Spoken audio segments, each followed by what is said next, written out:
Treichville, dimanche 27 février 2022, avenue 3, rue 17.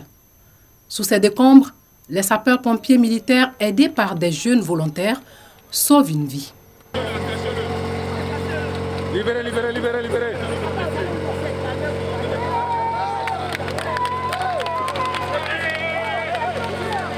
Non loin de là, des populations sont sous le choc.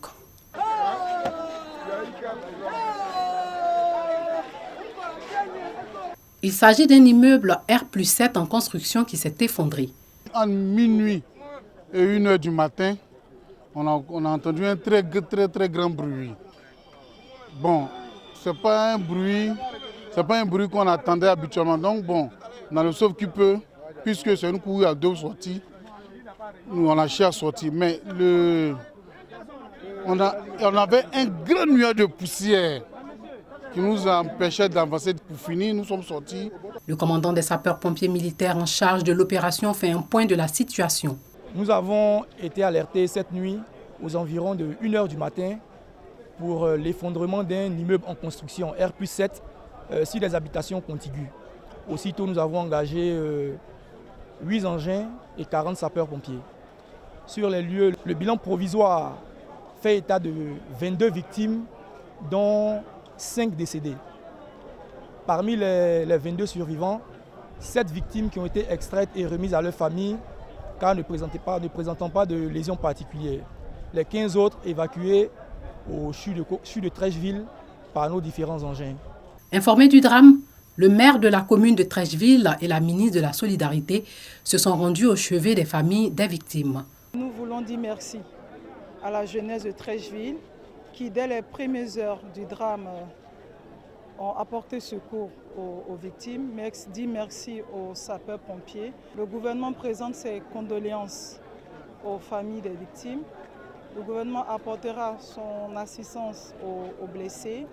Et dans les jours à venir, nous reviendrons avec monsieur le maire de Treichville qui, lui, dès les premières heures, était déjà sur place avec toute son équipe pour apporter toute la compassion du gouvernement aux populations de Treichville. Je voudrais d'abord, avec madame le député, le conseil municipal voudrait présenter les condoléances aux familles qui ont été touchées. C'est un drame que la commune de Treichville vit. C'est un drame que la ville d'Abidjan vit. C'est un problème que le gouvernement a pris à bras le corps depuis quelques années sous la houlette de monsieur le ministre de la Construction, de l'Habitat et de l'Urbanisme. Des contrôles ont été faits et malheureusement, nous assistons encore à ce genre de drame. Je peux vous dire qu'au niveau du conseil municipal, nous prendrons les mesures qu'il faut pour contrôler déjà toutes les maisons en construction pour éviter pareil drame. Pour l'heure, les recherches se poursuivent avec l'appui des chiens spécialisés en la matière pour secourir d'éventuels survivants. Voilà, vous constatez les magasins fermés. Les cadenas, ils ont les clés assis à Nador avec. Cet après-midi, à la casse d'Ndotré, il est question de s'assurer de la disponibilité des magasins devant accueillir les ferrailleurs de la casse d'Abobo à Nador. Accompagné de son équipe, Ahmed Traoré sillonne les artères de la casse d'Abobo Ndotré. Pour lui, le constat est clair. Ici, on a 1646 magasins. On pouvait bien recaser tous les artisans qui sont, n'est-ce pas, ferrailleurs qui sont à Nador. La volonté manifeste n'y est pas. Sinon, si la volonté manifeste y est, il est question qu'ils viennent vraiment occuper les magasins qui sont là, fermés, et ils ont la clé assis avec. Certains ferrailleurs sont encore sceptiques. Je vais venir, ça fait pratiquement 1 mois. Ils viennent chercher le magasin, ils n'en trouvent pas. On dit tout est occupé. On me dit que ceux qui ont les papiers depuis le garage en haut, c'est eux qui ont droit d'abord. On a vu qu'il n'y a pas de magasin disponible actuellement. Il faut tout équiper. On nous a expliqué qu'on peut avoir un magasin en louer. C'est la maison qu'on a pris en louage là. C'est pour quelqu'un. C'est pour lui payer par mois parce que nous n'avons pas de magasin disponible ici. Le président du comité de recasement des ferrailleurs d'Abobo à Nador rassure. Des actions sont en cours pour faciliter l'installation des ferrailleurs qui n'ont toujours pas de magasin. Une fois que les ferrailleurs qui ont occupé ces magasins ici, qui sont à Nador, sont installés dans les magasins, on va dénombrer maintenant réellement le reste des ferrailleurs et puis les recaser. Cette visite au site d'Abobo-Ndotré intervient au lendemain de violents affrontements entre forces de l'ordre et ferrailleurs de la casse d'Abobo à Nador. Quel espoir pour une élection définitivement apaisée? Ce thème était au centre du séminaire sur la gouvernance électorale en Côte d'Ivoire. Séminaire organisé par le groupe de plaidoyer et d'action pour la transparence électorale en collaboration avec la fondation Friedrich Neumann, dont le but est de tirer des leçons du scrutin législatif du 6 mars 2021.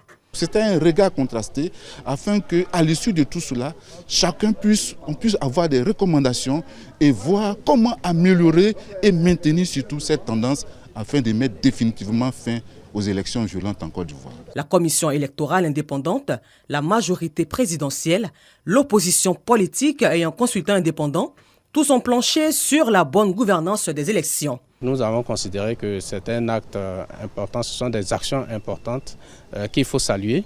Et donc cette volonté continue et le président maintient le dialogue avec l'ensemble des acteurs politiques et de la société civile. On va surtout se battre pour que ces élections intermédiaires se passent bien, pour que le dialogue politique se passe bien. Le séminaire sur la gouvernance électorale en Côte d'Ivoire a enregistré la présence du vice-président de la commission électorale indépendante. Il faut que les hommes politiques comprennent qu'en Côte d'Ivoire, on a choisi le système démocratique, c'est-à-dire qu'il n'y a que les élections qui peuvent amener quelqu'un au pouvoir.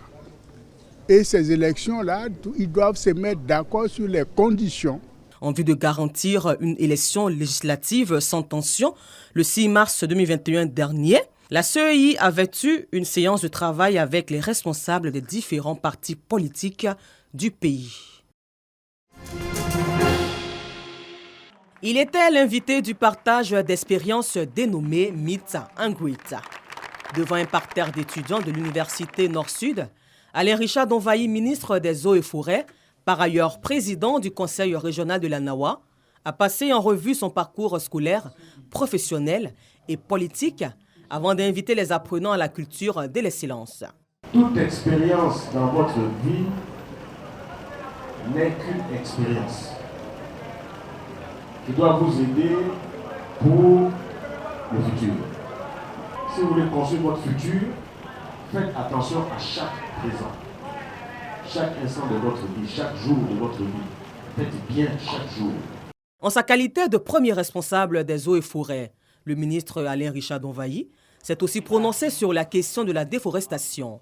90% du couvert forestier ivoirien a disparu de 1960 à ce jour. Depuis plusieurs années, le gouvernement ivoirien multiplie donc les actions pour sa restauration. Nous avons un plan d'action et surtout une stratégie pour que d'ici à 2030, nous recouvrons 20% du couvert forestier. Les forêts classées sont notre premier champ de travail. Nous allons essayer de reconquérir toutes les forêts classées. Nous avons introduit au sein de notre politique l'agroforesterie. Vous savez que l'agriculture et notamment la cacaoculture fait vivre 6 millions de personnes ici en Côte d'Ivoire. Donc il faut pouvoir continuer de le faire tout en préservant le patrimoine que nous avons détruit. Et il faut le reconquérir. C'est pour le bien, nous-mêmes d'abord pour notre climat, mais c'est pour le bien futur de notre pays. Édifié par le plaidoyer de l'invité, le responsable de l'établissement Nord-Sud ne cache pas sa joie d'avoir porté son choix sur le ministre Alain Richard Donvayi pour cette énième tribune d'échange. Nous voulions un homme d'expérience, un homme qui connaît l'histoire de ce pays. Et il n'y avait pas mieux que le ministre Donvayi pour pouvoir venir nous expliquer ce que c'est que l'histoire de la Côte d'Ivoire, son parcours, qui est un parcours exceptionnel. Et c'est ce qui nous a amené à le choisir pour être là. Les initiateurs de ce partage d'expériences dénommé Meet and Greet entendent donc le pérenniser pour permettre aux étudiants de s'inspirer du parcours de plusieurs personnalités dans la société. Le Kremlin a assuré ce dimanche être prêt à négocier avec l'Ukraine, proposant comme lieu de rencontre Gomel au Bélarus, pays d'où la Russie a envahi son voisin. Quant au président ukrainien Zelensky, il se dit prêt à des négociations avec Moscou, mais pas au Bélarus. Une délégation de représentants des ministères des Affaires étrangères, de la Défense et d'autres services, notamment de l'administration présidentielle, est arrivée au Bélarus pour des négociations avec les Ukrainiens. Le Kremlin avait déjà évoqué vendredi dernier des pourparlers, mais plusieurs responsables ukrainiens avaient estimé qu'il ne s'agissait pas d'une proposition sérieuse, Moscou cherchant à obtenir la reddition de l'Ukraine.